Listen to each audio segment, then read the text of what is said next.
And we'll come to the actual reportage and how maybe we have covered corruption as a whole. But maybe just looking at the headlines, let me come to you, Caleb, on your thoughts on what's happening so far.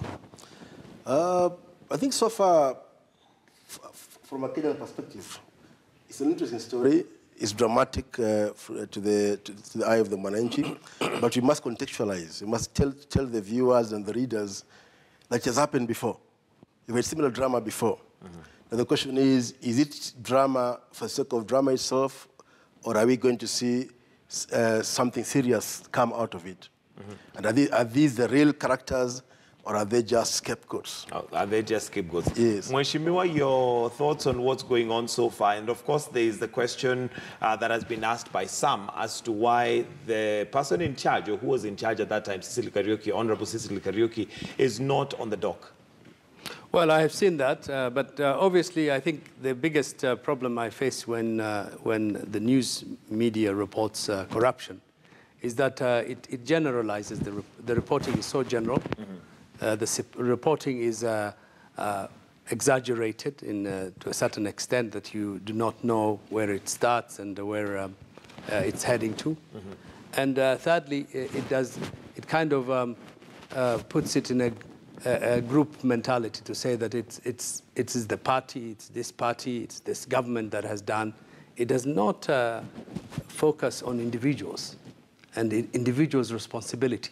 For example, we know that in a government system, there are accounting officers. Cecily Kariuki, to a certain extent, was not the accounting officer. So I assume that maybe that is the reason why she has not been implicated in this particular matter.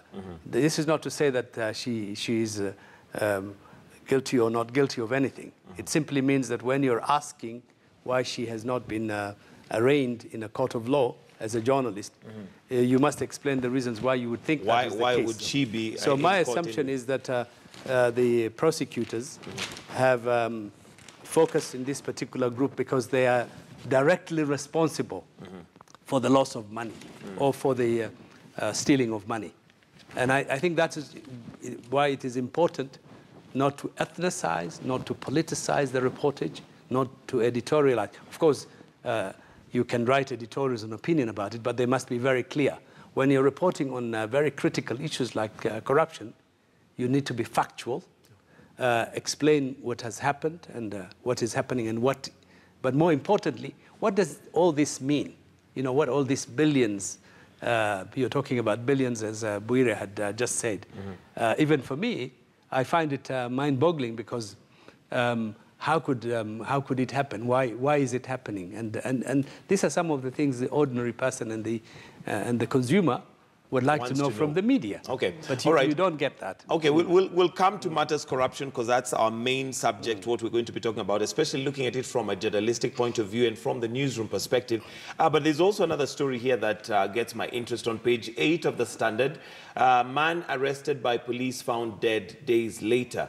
And this is a gentleman, Dolo, was arrested by officers from Villa Franca police post and transferred to Embakasi police station, but there are no records, but found dead later. And this is not the first time that we've had an incident where somebody has been arrested and either has died in the hands of the police or has mysteriously somehow died. Maybe just your thoughts on this particular story, Atemi. I think just like corruption, the impunity within the police force, I think, has become uncontrollable.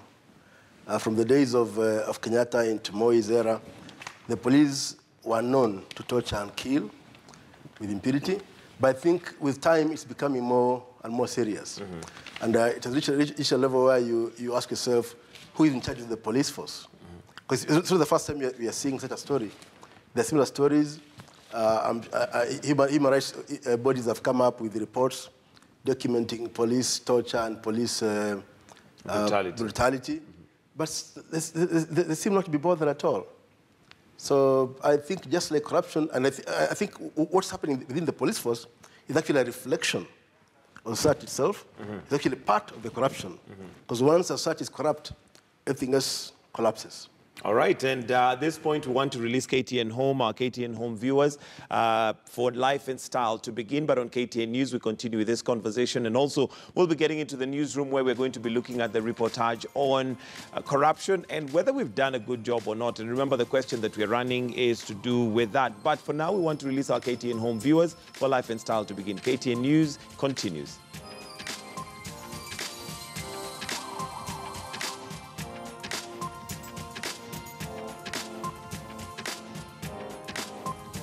All right, and the question that we are running this morning is whether you feel that the media has done their part in ensuring that we stamp out corruption. Let me come to you, Victor Bwire, on this story regarding police brutality and killing a man arrested by police found dead days later. Mike, I've had a discussion actually with one of the commissioners of the National Police Service Commission, Commissioner Mrushid, many times. And I've asked the National Police Service Commission in terms of their own internal review mechanisms. While IPOA and other oversight bodies are there, and mistakes do happen, even here in Standard, there are internal things that happen. I mean, this is extreme because somebody's dead. But what is the internal mechanisms of dealing with such issues with the police? Because unless there's an outcry, unless IPOA is called in, we rarely see police internally having a review mechanism that something happened within their hands and they show up. Because this is somebody who has already lost life. You ask, in terms of your own manual, operating procedures, standard procedures, what is the review mechanism when such things happen? And what disciplinary action do you ever take as a police without other external people coming? Because we are aware police are huge. It's a huge place. Police have their own challenges. So for that reason, they need to have some internal mechanisms of dealing with such issues. And those are the credibility issues. What does their human, for example, resource manual talk about when an officer handles somebody and they die, they handle, they kill? I mean, what happened? And there should be a procedure even after they've been arrested, whether they're going to be thrown into cell or what they should be. Because we don't see this in other places. I mean, it happens. An officer can do a mistake, just like an officer in KTN can do a mistake. What does the company then do to deal with such? But they seem unresponsive. They seem to have nothing that can deal with such. Because look at the polices, the way they are. Some of them, go to Kamkunji police station, for example, go to other Polipangan, they are congested and those things happen. Plus, obviously, the brutality and the lack of professionalism when they're handling some matters. But that is a problem. But what has the National Police Service Commission in terms of their procedures put in place to deal with such? Because we are aware police are also going through stress and there are all those errant police officers who have their own genuine problem. But what is the system to deal with such matters in terms of discipline, instead of helping those people cope with such things so that then these frustrations they have do not end up by killing others, bringing, people who are responsible. So we need more openness. I know there is an internal police department that deals with discipline matters, internal reviews, but we have never seen them coming out and telling us we have, because as an institution they must also do justice, and the justice system must also be seen to happen. That when an officer messes, this is what we do internally, so that we start appreciating that yes, they have challenges as an institution, but they have put in mechanisms to deal when such things happen. But it seems not to be there. Well, yeah, and on every day there are thousands of policemen all across our country who are doing their job very well, who are protecting us, who are keeping law and order, and who are doing a great job. But I would agree fully with Bwire that, in fact, there is a problem. There are few who perhaps commit outrageous crimes against civilians, like this particular case, which needs to be investigated. And I think there is something terribly wrong in the mechanism, in the process of the police, the National Police Service, that when something like that happens, there appears to be inability or unwillingness to investigate and to take action against the culprit to protect the good name and the credibility of the police service. And I think the Inspector General and the chairman in particular, the national chairman, the chairman of the National Police Service, bears responsibility to make sure that, in fact, the police are protected from elements like that when there's a mistake. And it is very, very difficult to get answers. There's usually denials and cover-ups to the point that, in fact, you would never get to know the truth. And that particular kind of rogue or rotten official would be posted somewhere else to continue to perpetrate the same kind of problems that he had in fact done in his previous police posting. Having said that also, I think the other problem is the media, in the sense that this story has now been brought to the public, but I would be surprised if the news editor or the reporter would follow that story to its final conclusion to find out whether there has been an inquest, what action has been taken, and where that story is going to end. What you get is random coverage of atrocities or failures or of this kind. Follow through. Yes, but absolutely no conclusion to say in another 2 or 3 months you would read a story saying, oh, by the way, this is what happened in this particular police station on this day. A person was killed, and an inquest has taken place, investigations have taken place. A police officer has either been convicted or released for lack of evidence or whatever. Some kind of a story, an ending. There's none. Okay. All right. And I want us now to come back to our subject of the day as we look at the headline for the nation, and that is to do with our reportage on matters corruption. Remember, the question that we're asking is whether you feel the media has done its part to fight corruption, if at all it has the power to fight corruption, because again, all we do is take a story and report. We really don't have the power to follow or convict or, bring to book. But looking at the headlines of the Daily Nation, it says it runs in the family. And this is, of course, highlighting the Ngiritas of Naivasha. And just for the benefit of just understanding the whole scope of it, Ngirita, this young lady, is one of the ladies who had an account that had 60 million for supplying air, which is what we have said so far. And I know one of the papers had also termed it as Kafura Season 2. So looking at this, basically, are we glamorizing a story that is quite serious? Or is this really just the face of the story? Let's start with you, Caleb, on this one. It runs in the family. I think to begin with, we have trivialized corruption. And when you glamorize, you actually trivialize. Do you think this is glamorizing it? First and foremost, I think so. Because the question is, who is she to be getting so much money from a government institution? What's her place in society? How much power and influence does she have that it can, she can get that kind of money into her account? So there must be some more powerful people behind her that are either doing it through her or causing it to be done. So when you focus on that family, since it runs the family, I think you run the risk of eventually losing the bigger picture. As Mheshimiwa says, probably after 3-4 weeks of covering the court issue, the media might be swayed to look into some other developing stories and forget about lose out on this one completely. So we might have to come back to them probably season 3. When there's a new character. The new character. Mheshimiwa, do you feel that at this, because there has to be a beginning point, and the beginning point could be the fact that, yes, there was 60 million, or 59 million to be precise, that was transferred from a government institution to an individual's account. And that has to be the starting point. But are we staying too long on that, as opposed to now trying to find out who is this person? How did that money get transferred? Because my thinking as a layman is, if I needed to transfer money from my account, you cannot do it. You'd have to have authority to do that. But somebody did that.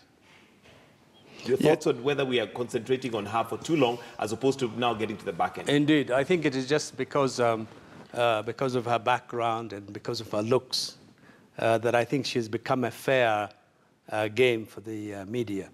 And also that headline kind of raises quite a number of ethical questions. It runs in the family. This is a case which is in court. It's a very serious case of corruption. One particular member of the family was involved or implicated. Or several, according to this one. Yeah, but then when you say it runs in the family, are you implicating the entire family? Are you saying that this is a family of corrupt people? I don't know. I think there is some... an ethical question. Some ethical. It could be defamatory. It could be libelous. I would have handled it rather differently if I was the editor of that particular page.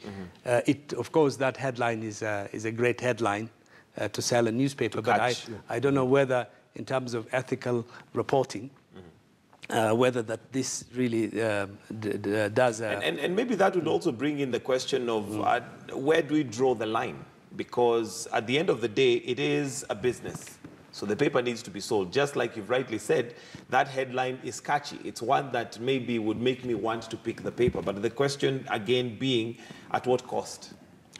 And I think, Mike, outside what Mheshimiwa said, and Caleb, obviously there are ethical issues in that family. While it might be 1 or 2 people being suspected, but that family is larger than that. So when we condemn a whole family to that, obviously I was listening to Citizen TV last evening, and when they were talking to the neighbors of that family, and we were talking how one of them got married to a Mzungu. You know, it's like getting married to a Mzungu is a crime, and the way they were making another or sister married to another Mzungu, you know. And I wouldn't think that helps us much in these corruption stories more than it is, because what were the lessons learned about Kafura 1, for example? That when we overdwelled on Kafura to the extent and forgot who are the duty bearers that participated in this, we seem to have lost it. Because then Kafura went, then he disappeared. But who are the duty bearers? Because you look at the system, there's a time some money found itself in treasury. You remember Aglo-leasing, that somebody returned some money and threw in the corridors. And nobody, picked up that story and related to this thing. Because it seems people from outside, the businessmen change, but maybe the officers who are involved in this thing remain. So where is if we are looking at a bigger public interest story where we need change, the focus should be on the duty bearers to show where are these weaknesses that led us to where we are today. Because I've had a chance to look at some of those documents, and you see some of the documents read 2014-2015 financial year, 15-16. There's a lot of period that we are not being told. And you obviously saw the figure started with 21 billion. It went to 8 billion yesterday. Today is 429 million. So that we need to focus on the system, get help from Treasury, from Minister of Public, how much monies were released, instead of so much depending on what the witnesses are saying, on what the investigators are saying, so that we don't get mixed up and in the drama more than the substance of what is the whole thing around this corruption issue. So yes, I'm not saying media has not done what they have done. I'm impressed that for the last almost 10 or 12 days, there has been consistent coverage. In terms of both the newspapers and TV and radio, we see these stories, people are engaging, but we need to also move and say at what level where are we placing the bigger responsibility in this thing? So that it's not the families, but it's the duty bearers, it's the people we in public service who seem to have played a role that we need to show the weaknesses. All right, Caleb, corruption is not something that is new to Kenya. I was looking at a paper that was actually written in 1968, and the headline was, "Government Promises to Crush Corruption." That is a headline that could literally be used today. It would be very, applicable today. But comparing and looking at the journey for media in terms of coverage, have we grown, and are there lessons that we are learning? If we even take NYS Season 1, if we want to call it that, and NYS Season 2, are there lessons that we could have picked from that we should be applying now onto this scandal?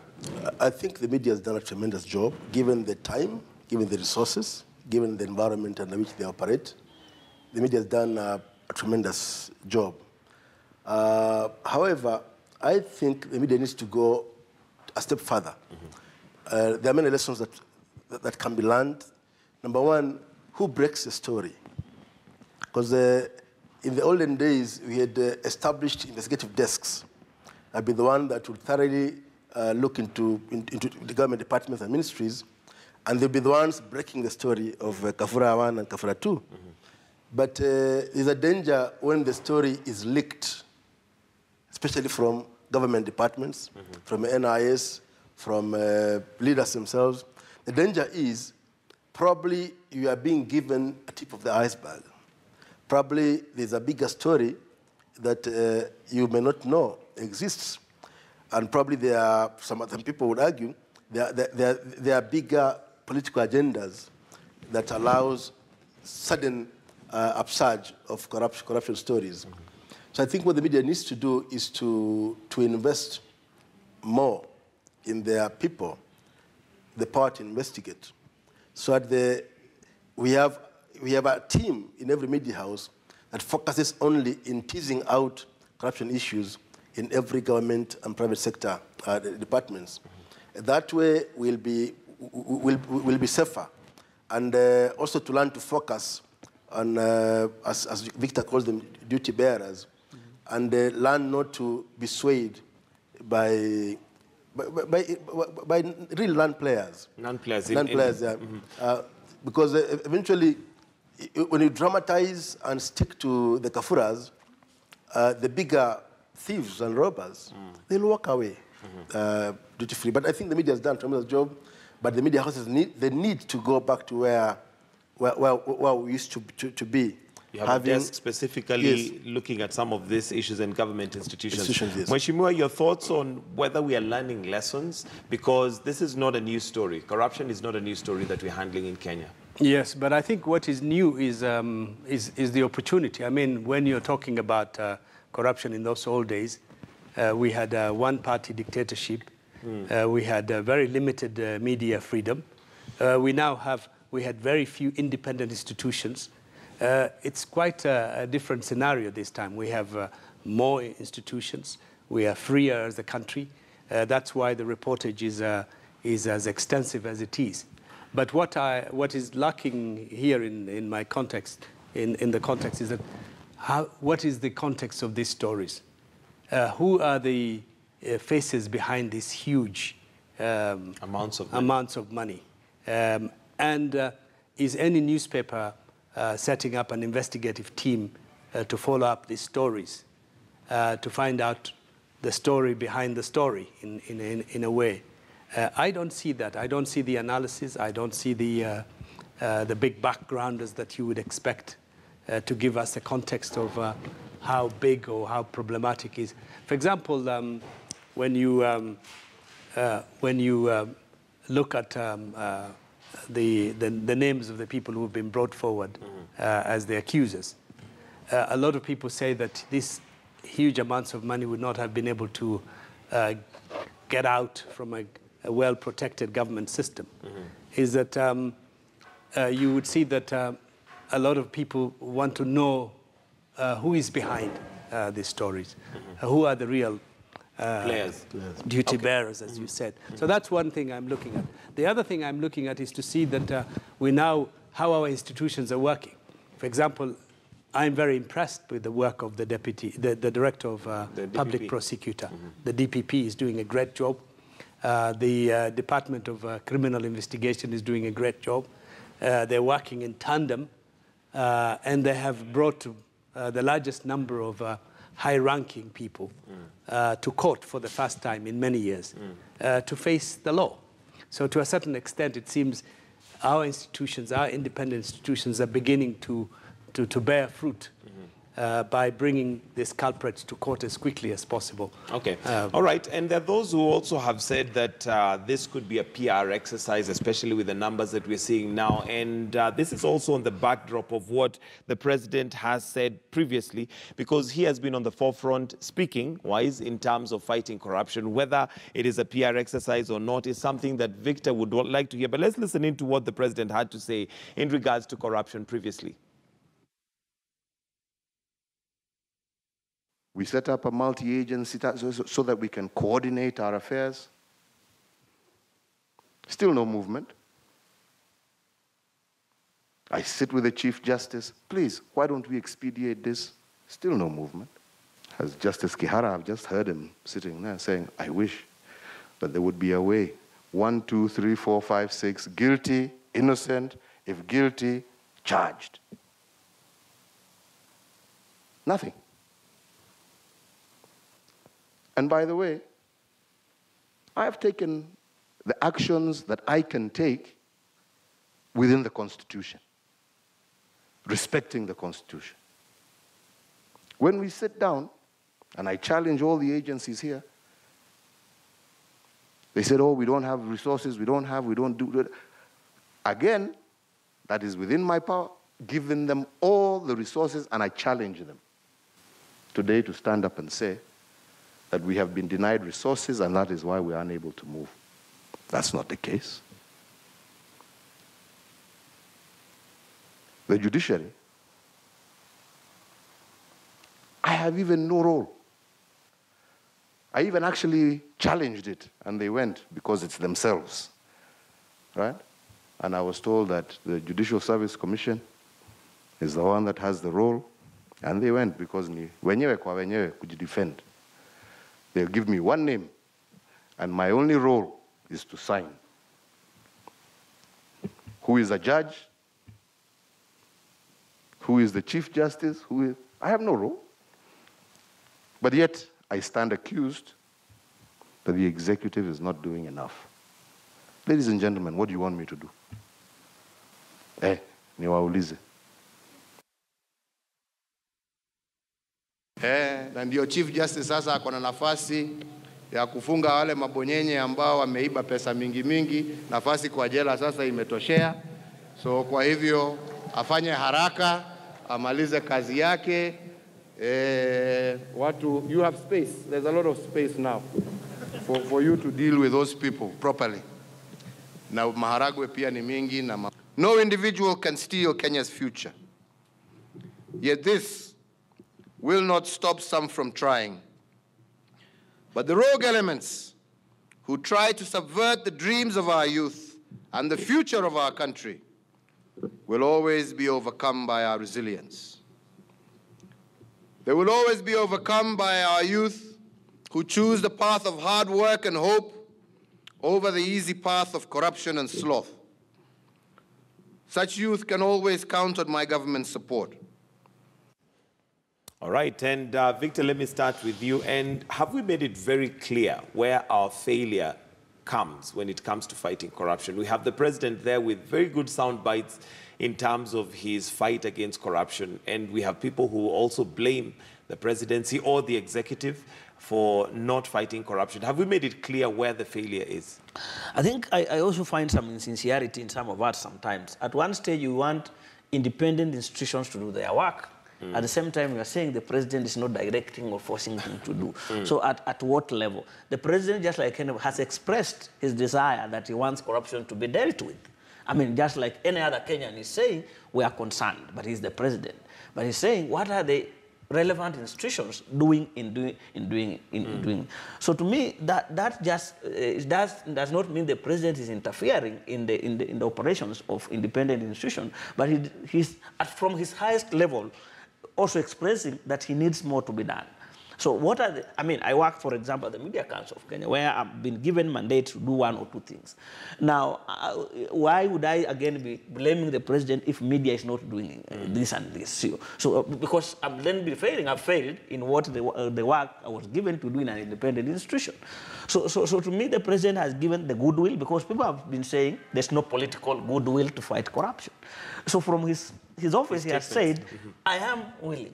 And in one of the clips just before you cut it off, where he said, I've even released some of my cabinet secretaries and blah, blah, blah. And the ASCC told me, they gave me a list. I acted on it. Then it became an embarrassment to me.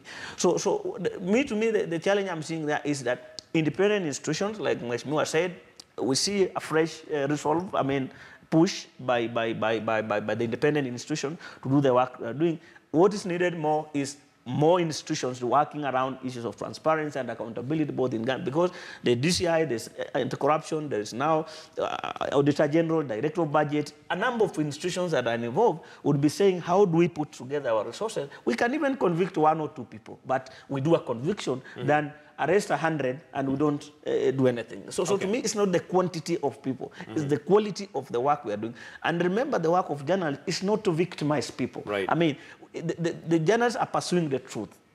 Somebody can get injured in the process of journalists writing the truth, but it's not their intention. So our intention is not to show vengeance, drama, and how these families are suffering, but our focus should be on the systematic failures and the truth in the whole thing, so that whoever will get injured in the process of journalists getting out the truth, that's their business. All right. Mr. Atemi, your closing comments, and possibly as you wrap up, what is it that you'd expect the media to do differently as we are covering this? Because corruption is probably not something we're going to deal with now and hear the end of. What is it that you'd look to hear and say, this is a difference? I would expect the media to learn from John Pilger's book, Hidden Agendas, to go behind the story, to dig behind the story, and give us the real meat as to who are the real faces behind this corruption. And also to trickle down, to tell us that corruption is not just stealing of money. Corruption destroys our roads, corruption destroys our health systems, corruption brings in terrorism and insecurity, corruption destroys society. It's actually a cancer. All right, your closing comments, sir? Well, I would say that the president is absolutely right in the sense that we no longer have an imperial presidency in which executive decisions can be made right, left, and center on the daily activities of Kenyan citizens and problems. But at the same time, I also expect that we take responsibility for corruption, because corruption is a national problem. It affects every facet of our life, from the ordinary person in the streets all the way to the top. Is that we should raise our threshold. We should lower our threshold for accepting corruption and corrupt activities in our lives. For example, if an individual in government is found to be corrupt, he or she would be protected by his region or his ethnicity. Some community would start screaming to say, our people. Yes. So I think we should be more outrageous. We must be intolerant, completely intolerant to corruption, from the top, from the president down to the ordinary people.